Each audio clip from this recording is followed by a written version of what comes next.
presidential council jaaniin humna addaa tan gartee Yaman keessa jirtu taniin amma dura isinii hime humna warri Saudi Arabiyaadhaa gargaaraa jiru.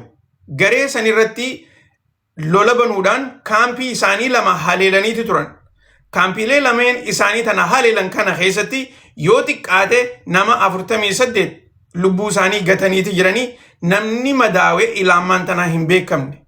Waraanonni kuni cinaan waraana warra Saudi Arabiyaatii fi akkasumas warra gartee presidential council jaaniin kana warra kanaatu keessa jira. Waa'ee warra presidential council kana amma dura isin footoo isaaniitillee isin garsiiseetiin ture isaanii gartee duroonan hedduu harkaa qabna jaanii duroonan gartee tarkiin tolchitu garsiifachaa turan. Wanni tuni amma gartee lola Saudi Arabiyaa fi Huusii jidduudha daranuuti gartee babal'isaa deemu jirti. Keessattuu waraanni Saudi Arabiyaadha yeroo gabaabduu keessatti waraana keenya makanaayizii katee gara gartee Yaman lola miilaanii goona jaanii yeroo isaan haasawaa jiranitti jechuudha. Tanaafi gareen Huutiidha jedha kana kaampii isaanitti haleelte. Waan isaan lolaaf qophaawaa jiran arkaniiti jechuudha. So basaasummaadhaan gartee irra dhaqqabaniiti akkasitti haleellaa tana irra gaggeessanii jaaniiti odeessaa jiran. Tanaatanii hedduu oduutti aantotaniin isinii himu guyyaarraan tanaa mootummaan Israa'el naannoo Libanaan kibbaa akka malee haleelaati jiranii. Kunis gartee eega mootummaan Libanaanii fi warri Israa'el waliigaltee godhanii inumaatu waraanni Israa'el kibba Libanaan keessaa ni baafna akkasumatti waraanni Libanaan gartee lafa tana hunda ni fudhateeti Hizballaan akka gartee naannoo kana keessa seenne waliin ja'anii waliigaltee mallatteessan booda. Oduu tanarratti warri Hizballaadhaa akka gartee waan mootummaan Libanaan warra Israa'el godhaa jirtu kanarratti nuti waliin gallu waliigalteen isaanii tunis hin kabajamtu jechuudhaan dura dubbataniiti turan. Garuu warreen gartee Hizballaadhaa waan duraan jechaa turan san arraan tana ifatti hujiirra oolaati jirti. Inumaatu akka odeessaa jiranitti yoo xiqqaate namni 8 kan Libanaan du'eeti jira jaanitti odeessaa jiran. Gara kaaniin mootummaan Israa'el naannoo Siiriyaadhaa karaa gartee kibba Siiriyaadhaatii fi karaa dhiha Siiriyaadhaa ooruulee uummataa akka malee gubuudhaan qotee bultoonni naannoo saniitilleen akka ooruu isaanii gartee akka duraanitti keessa seenanii hin oomishanne dhiibbaa irra godhuu jiraachuu isaanii miidiyaa warra Aljaziiraati wajjin gaafii fi deebii irratti gartee himachaati jiran. Kunis torbaan lameen dabre kana keessa haalaan akka malee irra jabaachuudhaan gareen warra Israa'el tuni waraanni uummanni Siiriyaadhaa akka gartee ooruu isaanii hin seenne dhorkuu isaaniiti ibsaa jiran. Akkana jechuun warri Israa'el amma booda naannoolee san akka jirutti gartee naannoo waraanaati godhuudhaaf deemanii jechuudha. San akkasitti quba qabaadha. Itti aansuudhaan oduun jabduun takkatanii isiniimu haleellaalee guyyaa arraan tanaatii fi edda galgala warri Yukureenii fi Raashaan akka malee akka wal haleelaa jiran. Keessattuu haleellaan Raashaan ammaan tana magaalaa Kiyeviitii fi naannoo isii irratti gartee gaggeessaa jirtu torbaan tokko oliif guyyuu gartee wal jala haleelaati jiran. Kanarratti barbadiinsa adda addaa magaalaa Yukureen tana keessatti gartee akka waraanni isaanii hin sossoonee fi inumaatu gartee bikka meeshaa waraanaa itti oomishatan bikka meeshaa waraanaa itti walitti qabatan akkasuma sanitti gaazaa fi waan adda addaa gartee keessaan itti walitti qabatan hunda haleelaati jiran. Kanallee kan godhan gartee misaayilota gurguddaa duroonnan xixiqqaa kanaa miti misaayilota gurguddaa itti fayyadamaniiti haleellaa tana hunda gaggeessaa jiran jechuudha. Kanarratti yoo xiqqaate namni 30 ol naannoo Yukureen keessatti dhumanii jiran jaanitti odeessaa jiranii gara kaaniin warreen Yukureenis magaalota Raashaa keessa bikka adda addaa yoo xiqqaate duroonnan firii 330 oliin haleellaa bikka adda addaa irratti gaggeessuu isaanii irra deddeebianii dubbachaa jiran. Akkasuma sanatti yeroon tuni yeroo nuti misaayiloonni nu harkaa dhume tanaafuu haleellaa warri Raashaadhaan nurra gaggeessaa jiru kana yoo nuti daddafnee misaayilota hin harkanne taate haleellaalee isaanii tana ofirraa dhoorkuullee hin dandeenyu jechuudhaani warreen Yukureen miidiyaalee gargaraatiif ibsa godhaa jiran. Keessattuu warreen Yuurooppiidhaatii fi Ameerikaan nu dhaqqabuu qabdi jaaniiti gartee ifatti gaafachaa jiran jechuudha. Tanaatani jidduu odduro dursoomee footoolee takka takka isin garsiisetiin achi booda gartee oduu Ameerikaadhaa fi warra Iraanittiin isinii dabra. Harka keessaniin taaptaap godhaa, koppiliin godhaadhaa, sheer walii godhaa tana hanqa gartee waa isin gargarsiisu. So akkuma gartee asin na duuba gartanitti kuni haleellaalee gartee misaayiloota warra Yamanii isaa gartee naannoo warra Presidential Council jaaniin achi haleelu jechuudha. Kaampiin takka hogguu haleelamte gartee akkana fakkaatti. Akkuma gartee na duuba gartan kanatti warri Yaman misaayilaan dha'u jiraniin wanta miti duroonii miti. Okay? Misaayiloota gurgudduma kanaanii kaampii gartee biyya isaanii keessa jiru tana haleelaa jiran. So tana gartee qaceellotti daawwadhaan isiniin jechuu barbaada. Akkasuma sanitti haleellaan gartee isin asin na duuba gartan kuni bikka Gaazaati warshaa Gaaza xaliileessituu guddoo gartee tan magaalaa Maaskoorraa ala jirtu gareen warra Ukraine akkanatti gartee dhooyiteeti naannoo san hunda gartee samiillee gurraachomsitee akka malee gartee bikkisan balbalaa jirti jaaniitii odeessaa jiran. Gara kanaan haleellaaleen gartee isin arkaa jirtan tuni haleellaa warri Raashaadhaa magaalaa Ukraine irratti gaggeessaa jiran. Bikki tuni warshaadha. Warshaa gartee meeshaalee waraanaa itti godhanii fi akka gartee bikkuma isaan hojjechaa jiranitti gartee haleeluu isaaniiti. Yoo gartee asinis laaltan kuni warehouse-dha. Bikki honi hundinuu gartee bikka tiraakoonni itti dhaabbatee gartee waan silaa asitti oomishame takka asitti walitti qaban irraa fuudhanii deemaniin. So akkanatti gartee kana hunda jarri kuni haleelaa jiranii isiniin jechuudhaaf.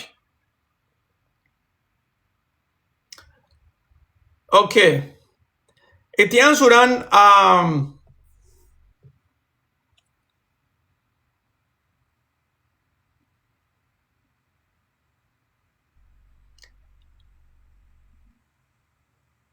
okay, let's see. Dura akka gartee jarri kun jala wanti hin jennee fi dura footoo jijjiirraa. Okay, oduu gara Iraanitti hogguu deebinu warreen gartee ammaan tana dhufaa jirtan dhiyaadhaa isiniin jenna. Taaptaap godhaa harka keessaniin, koppiliin godhaa, sheer godhaadha. Akka gartee oduuleen ammaan tana bahaa jirtu jettutti mootummaan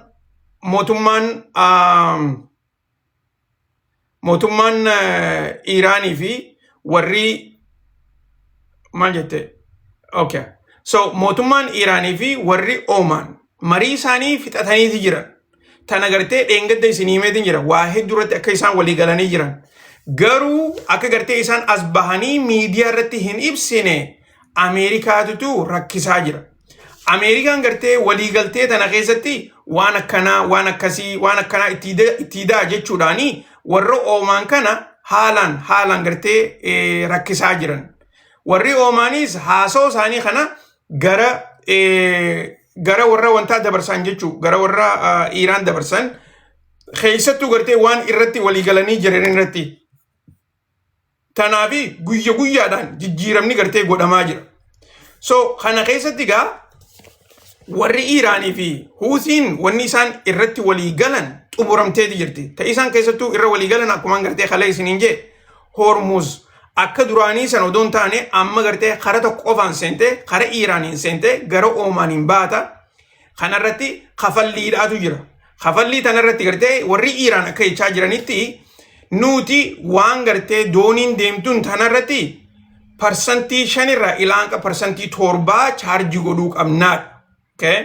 Fakkeenyaaf yoo gartee dooniin tuni meeshaadhaan ka deemtu taates isaan meeshaa tana gartee walitti ilaalaniituma parsantii 5 irraa ilaanqa gartee parsantii 7 chaarjii godhan doonii takkatti. Kuni gatii gartee amma dura jechaa duran san irraa raqa 5 ta'a. Tan duraan gartee jechaa turan san $2 miliyoona 2 doonii takkatti. San irraa raqa 5 ta'a. Garuu immoo akka malee gartee horii guddaadha argachuudhaaf ta'an gara Iraaniin. Warri Oman akka jechaa jirutti nuti dhibbentaa 3 ol takkaa gartee parsantii 3 ol chaarjii godhuu hin barbaannu. Okay? Garuu akka odeessaa jiranitti isaan lachuutu gartee lakkoofsa silaa gartee toora parsantii 3 irraa ilaanqa parsantii 5 kanarratti walii galuun oolanii jaanitii odeessaa jiran. Tana keessa waan gartee Ameerikaan barbaaddutu jira. Ameerikaan gartee isin lachuutu waanuma feetan irratti walii galaadha. Garuu immoo daddabaati Hormuz banaadha jechuu jiraniin. Rakkoon bikka gartee gaazni addunyaarraa hafuudhaati. Takaa'u gaazni addunyaarraa dhumuu isaatu gartee Ameerikaa haalaan sodaachisaa jira. Yoo gaazni kan gartee addunyaarraa dhumuu taate inuma gartee ikoonomiin addunyaadhaa ni kuftii jedhanii waan yaadaniif jecha isin ammoo daddabaati walii galaati kanuma gartee nuu banaadha. Okay? Kana keessatti mootummaan Ameerikaadhaa wanni isin godhuu barbaaddu dooniileen Ameerikaas gartee akka seentee baatu godhuu barbaadan. Okay? Akkasuma sanitti gaa warri Iiraan kana hin fudhatan didaniiti jiran. Ameerikaan ammaas gartee inumaatu dooniileen Ameerikaadhaa tan waraana odoon taane tanummaan gartee gaaza fuutee baatulleen akka seentuu barbaadan. Kana warri Iiraan didaati jiran. Okay? Garuu isaan lameen jidduu mootummaan Ameerikaadhaa gartee akka jechaa jirtutti marii tana nuufi Iiraanii godhu jira jaanii dubbachaa jiran. Warri Iiraan immoo nuufi Oomaaniitu godhu jira jaaniiti gaa haasawaa jiran. Tanarratti mootummaan Ameerikaadhaa hanga dandeessu gartee warra Oomaan kana mimicciiraa waan jiraniif jecha Iiraanii wajjin as bahanii waan takka irratti gartee walii gallee jirra jaanii ifatti gartee labsuudhaaf hin geenye. Keessattuu gartee hoguu galgala mootummaan Ameerikaadhaa waan jettu kana gara gartee Oomaanitti jecha ergitu warri Oomaan waan duraanuu gartee irra walii gallee jiru takka maaliif haareetti bannaa jechaa jiran. Saniifuu gartee xiqqoo lafarra harkisu jiranii jaaniiti gartee odeessaa jiran. Okay? San akkasitti koo qabaadhaadha.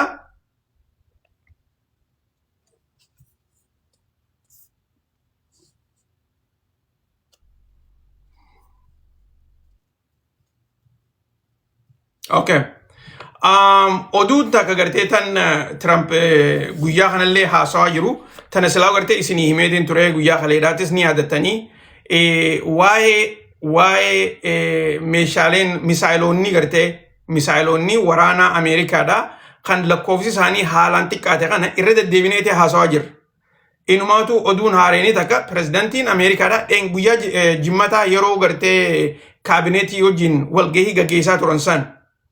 Yeroo sanitti ajaja waraana Ameerikaadhaa Pete Hegseth kajaaniin itti gaafatamaa gartee Department of War'dha. Isa saniin akka malee loleetu ture jaaniiti gaa inumaatu loluu bira dabalatee gartee arrabsaa ture jaan Trump yeroo sanitti. Garuu inninis badiin gartee xiyyaa miti ani gartee ajaja dabarseetiin jira itti aanaa xiyyaa jechuudhaan itti aanaa isaatiin lolaa ture jaaniiti gartee odeessaa jiran. Ani immoo kan isin jetti dubbiin tuni gartee waraana Ameerikaadhaa kana hedduu hojiirra ari'u teessin isin jedhe. Keessattuu pirezidantiin gartee yeroo amma duraa ta'u gartee baatii April dhumarratti hogguu lola dhaaban kana meeshaaleen waraanaa waan harkaa dhumtee fi lola dhaabde Ameerikaan. Yeroo sanitti meeshaalee gartee hanqa oomishaa jiran san lakkoofsi siidaa gahaa odoon taane lakkoofsuma gartee hanqa harkaa qabaniin lakkoofsi bikka biraa deemuudhaaf ka'e jechuudha. Lola kana irratti gartee itti fayyadamaniiti hogguu gartee lola kana eegalan meeshaan ammaa daranuu harkaa dhumte. Okay?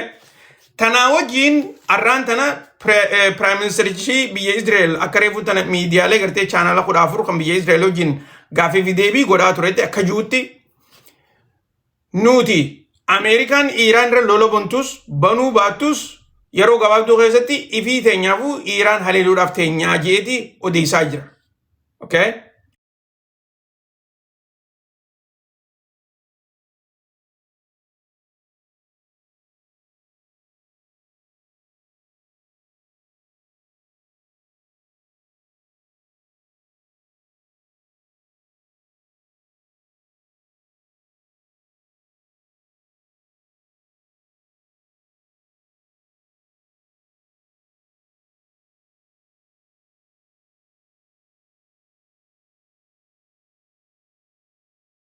Movie ti dalaganiin.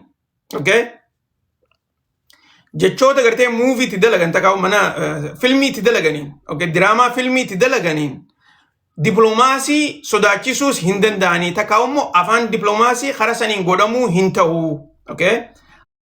Afaan diplomaasiidhaan namni kabajaadhaan ammaas gartee serious ta'eeti walitti haasawaa.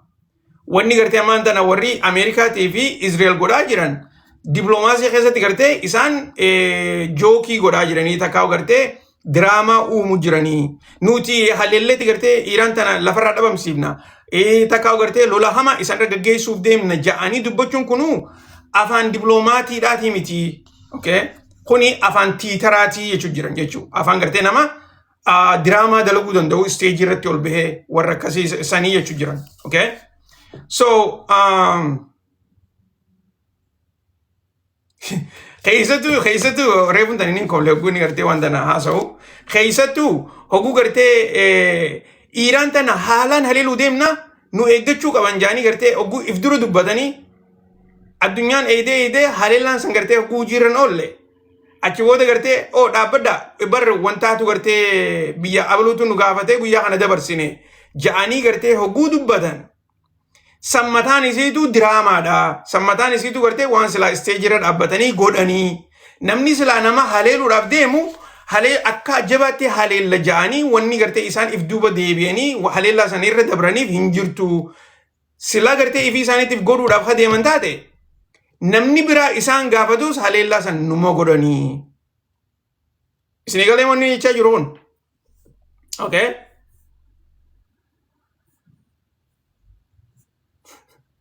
So, itti aansuudhaan akka gartee inni jeetti jechoota gartee warreen abbaa irree ganda keessa buulii warreen nama godhu jechuudha. Jechoota gartee namni abbaa irree ijoolleen gartee abbaa irreedhaa ganda keessa gartee akkanaan si godha akkasiin si godha jettee nama sodaachiftu.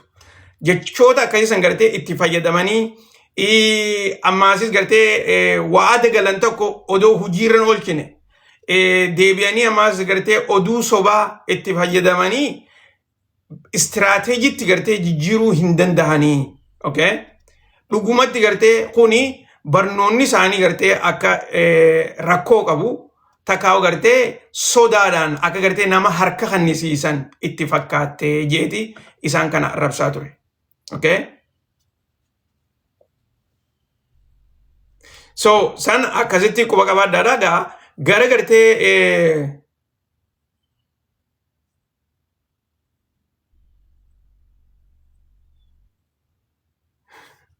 so, gara kaaniin oduu takkataniin isiniimu guyyaa irraan tanaa basaasonni biyya Israel. Basaasonni biyya Israel olaanaan basaasa biyya Israel basaastoota itti aanu habbaa lama hojiirraa ari'eeti jira. Wanni gartee waan kana godheefis itti gaafatamaan basaasota biyya sanii biyyallee miti naannoo sanii jechuudha. Wanni godheefis waan jarri gartee hojii isaanii akka gartee biyya Iraan tana kombolchuu irratti hojjechaa turaniif hojiin isaanii galman gahiniifi jechuudha. Okay? Warreen biyya tana gartee garagalchina ja'anii hojiin kan namtee fi amata dheeraa irratti hojjechaa turan. Amma gartee lolli gartee baatii ja'a oliif irra gaggeeffamaa jiru kuni biyya san garagalchuu hin dandeenye. Kana irratti warreen hojii san gaggeessaa turan hojiirraa ari'anii jechuu warraan tana. Okay? Dhagayaa jirtaniimi? Dhiiroo mana keessa jirtan moo gabbaatan? Gabbaatan moo mana keessa jirtan? Warri mana keessa jirtan ni jirra jaa.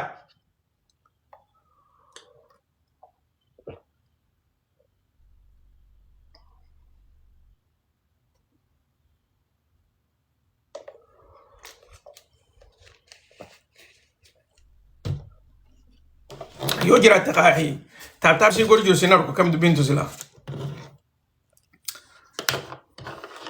Tanaatan jidduu oduu jabduun takka gartee taanni dhiyeenya kana hunda isin irraa himaa ture gara gartee saayidiitiin ammaasis sochii Suudii Arabiyaadhaa fi naannoo san godhaa jiran irratti taniin isin himaa ture san amma gara gartee waan baatii lamaa ol irratti hojjechaa jiran itti mallatteessuutti dhiyaatanii jiran. Okay? Akkuma yaadatanitti waniin isin himaa ture warreen gartee GCC takkaa'u biyyootan Arabaa kuni eegumsi Ameerikaan nu godhaa turte san eegumsa dhugaatii miti eegumsa gartee inumaatu diina duratti nu qabuudha jaanii gartee waan yaadaa turaniif jecha akkanumatti harka Ameerikaa kana darbanii deemuu hin danda'aniin isin jechaa ture. Inumaatu gartee dursoo garee akka Paakistaanii fi Tarkii tanaa wajjin waa'ee waraanaatii fi eegumsa irratti gartee waliigaluu qaban jee waan takka isin himaatiin ture kaleedhaas ni yaadattanii. Dubagaa guyyaa boruu ati galgala kana gartee Prime Ministertichi Paakistaanii fi akkasuma sanitti itti gaafatamaan waraana Paakistaan gara Saudi Arabiyaadhaa akka deemu isin himeetiin ture. Sanumatti da'uudhaan arraan tan agartu garuu reefuun tan agartee Erdogaanis pirezidaantiin Paakistaanis pirezidaantiin Tarkiitis gara Saudi Arabiyaadhaatti deema. Dubbiin tun egaa wanni isin garsiiftu waan hin dheengadde isin himaa ture san amma gara hojiitti jijjiiruu deeman jechuudha. Okay? Gara hojiitti akkami jijjiiruu deeman marii isaan gartee karaa ministeerota haajaa alaatiin yeroo dheertuu gaggeessaa turan san amma fuudhaniiti ifiifuu gartee marii san gara xumura isiidhaatti ifiifu warreen sadeenuu gartee amma tripartite takkaa gartee akka gaa paartii sadii ta'aniiti marii tana gaggeessuudhaaf ta'anii paartii sadeen tanarratti ifiif irratti gartee mallatteessuudhaaf ta'an. Kuni maali? Security Saudi Arabiyaadha. Akkasuma san gara gartee basaasaa qofa otoo hin taane meeshaa waraanaatis waraannan isaaniitis kan hundaa gartee Saudi Arabiyaadhaaf eegumsa akka godhanitti jechuudha. Akkani jechuun maal jechuudha? Suutatti Ameerikaa moggattichi dhiibuu jechuudha. Suutatti Ameerikaadhaan kaampii teenya tana keessaa waraana kee baasii jechuudha. Yoo gartee gaa Ameerikaan akka gartee namaati mana keetirraa ariiteetti gartee takaa'uu akka gartee ogguu gartee nama joolloltee gaafirraa ariitee hulaatti cufatte booda isaan gartee lakkiin ol naqaa. Nutu gartee daranuu akkana isinii godha ja'anii kadhatanii ol deebi'an. Ni godhaniis beeka. Ameerikaan ni gootiis. Tana gartee shakkii takka illee godhina akkanumatti darsa isaanii guurratanii hin deeman. Okay? Maaliif ikoonomiin Saudi Arabiyaatii fi Ameerikaan haala walitti hidhamaniiti jiran. Akkuma nama dura isinii hime gaasni gartee jiddu galeessa bahaa kana keessatti gurguramu horiin isaa maallaqni jiraan Ameerika dhufa. Okay? Tana gartee irreedduun keessan akkasitti ilaalaan turre garuu amma dhageessanii jirtan hogguun isinii himu kana hunda gartee kanumatti tara takkatti akkaawuntii jijjiiruun hin taatu. So garuu guyyaa boru gartee mariin tuni akka malee sodaachiftuudha biyya Ameerikaadhaatiif.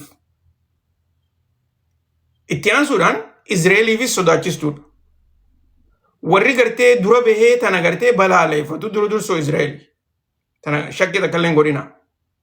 Okay? Izrael karaa itti balaaleeffatu hedduudha qabdi. Waliigaltee tana gartee boru hogguu mallatteessan hangasuma takka Saudi Arabiyaan Izrael irraa fagaachuudha adeemti jechuudha. Tana gartee amma dura isin himeetiin jira sababa gartee di Abraham Accord jennee waan irraa haasoyne waliigaltee biyyootan Arabaatii fi Izrael wajjin mallatteessan tan booda gartee Izrael isaan kana gubbaarratti ol baatee akka gartee jiddu galeessa bahaatti olaantuu taatee mul'attu.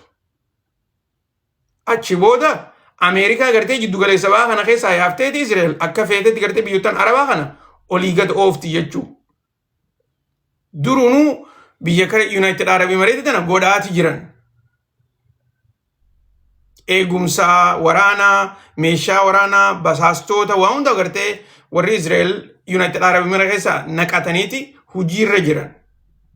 So amma gartee Suudiin ifa jara kana jalaa maquudhaa fi Paakistaanii fi Tarkiidhaa wajjin marii tana gartee duraan karaa ministeeraa irratti gartee gaggeessaa turan jeessin himeetuun dureemi jidduma lolaa sanillee ni yaadatanii jidduma lolaa san bar mariin Ijiptii fi Tarkiin Paakistaanii fi Saudi Arabiyaan godhaa jiran tuni marii lola dhaabuudhaatii mitiin isiniin jee yoo yaadattan yeroo sanitti. Mariin tuni marii gartee nagee isaanii haala fuulduraa irratti marii kophaa gaggeeffachuu jiranii isiniin jee. Ammoo fuuldura keessaa Paakistaanii fi Tarkiin Iiraanilleen akkas keessatti idamtu barbaadan. Okay?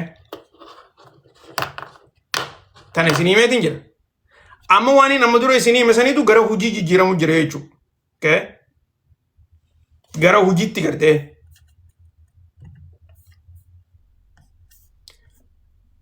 Inumaatu Erdogan marii boruu tana irratti gartee hirmaachuun isaa hatattamaan yaamameeti.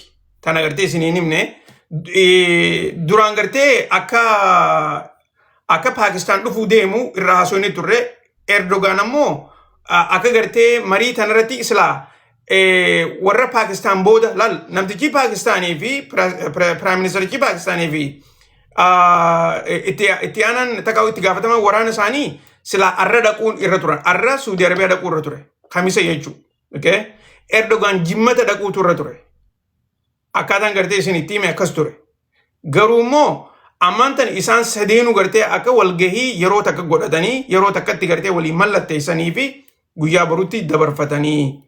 Kanaafuu gartee guyyaa boru waa hedduudha. Ijji gartee poolitikaa addunyaadhaa odoo hin taane poolitikaan jiddu galeessaatii fi inumaatu gartee West Asiaan Suudi Arabiyaa irratti deebi'u teessi boruuf. Kana keessatti maasis Suudi Arabiyaan rakkoo isii qabattee jirtu. Tan warra Huusiidhaa akkam godhuudhaa deemtiidha. Akka gartee warri Paakistaan barbaadutti Suudi Arabiyaan lolaan gartee waan tana muruu hin dandeessu takkaa'u lolaan gartee fixuu hin dandeessu jedhanii waan amananiif jecha gara diploomaasiitti gartee isaan kana dhiibuudhaaf ta'an. Keessattuu Iiraan gartee as idaanii Iiraan akka gargaartu gartee akkaataa warri Huusiidhaa kuni jara kanaaf warra Suudiidhaa kana gartee hafuura baafachiisu jechuudha. So gara kaaniin wanni guddoon takkataan gartee deemaa jirtu gareen warra Ooman Huusiidhaa fi Suudi Arabiyaa jidduutti illee ammallee marii gaggeessaatuma jiran. Okay?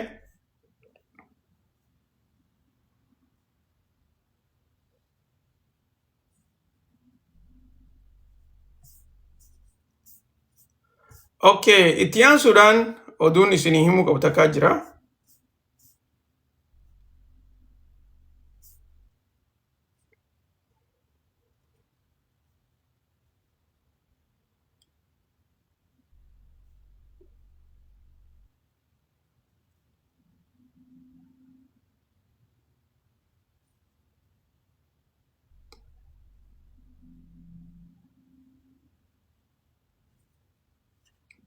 Okay. Breaking news idhaan isinii hima ammaan tana oduu ammaan tana taatee jirtu.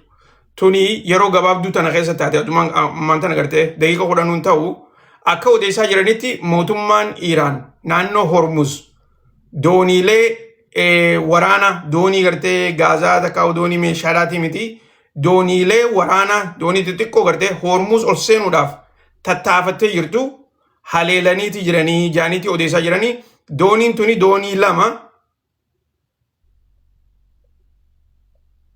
lama haleelan. So lal wanni takka gartee tan qaceellotti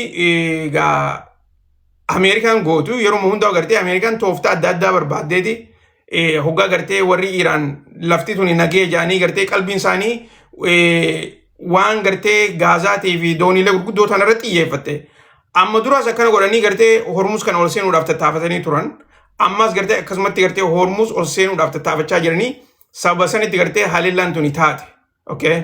Warri Iiraan nuti lolaaf qophoonneetuma jirra jechaa jiran. Lolarraa gartee if duuba hin deebinuudha. Garuu immoo afaan nagaa afaan diploomaasiidhaan ni haaso'innaa jechaa jiran.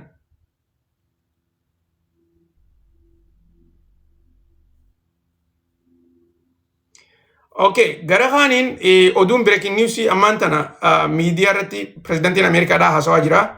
I think xiqqoo dura haasawee na fakkaata. Akka pirezidantiin Ameerikaadhaa jechaa jirutti horii doolaara biiliyoona 20 takka meeshaalee gartee rasaasa lolaa takka gartee misaayiloota itti oomishuudhaaf maallaqa gara Pentagaanitti ergineeti jirraa jeeti odeessaa jira.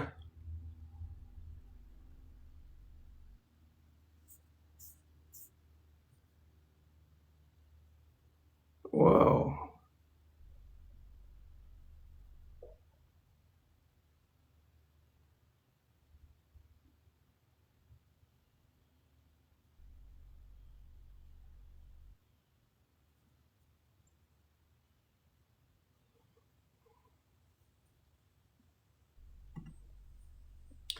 Okay, oduun miliixee baatee akka jettutti tuni oduu gartee basaastonni gabbaasan. Okay? TV is a large scale attack on Saudi Arabia on the eve. Tuni nama ajaa'ibsiisti. Garuu immoo numa dhageeffadha. Yoo gartee dhugaa taate soba taatu sin beeknu isiniifin hima. Akka jechaa jiranitti tunu soorsiin tuni gartee gara Saudi Arabiyaa keessaa bahu jirti. Akka jechaa jiranitti gareeleen Iraan deeggartu tan Iraaq keessa jirtuu fi warri Huusiidha guyyaa boru imala pirezidantii Tarkiidha Erdogaanii fi akkasuma sanitti Prime Minister Pakistanii fi itti gaafatamaa waraana isaanii kan gartee Saudi Arabiyaatti dhufuudhaaf deeman kana jeequudhaa fi haleellaa garagaraa Saudi Arabiyaa irratti gaggeessuuf deemanii jaaniitii odeessaa jiran. Ani gara xiyyaanii nama nutana. Tuni gartee waanuma takkaa gartee basaastonni Saudi Arabiyaatii fi basaastonni biraa warreen reefuntan maal isiniin jee? Reefuntan maal isiniin jee yaadatan? Warreen walgahiin tuni akkan taane barbaadu jiran isiniin jenne? Jarri akkana dalagalaal. Warreen walgahiin boruu tuni akkan taane barbaadu takkaa irraa gammachuun qabneetu jiran isiniin jee yoo yaadatan.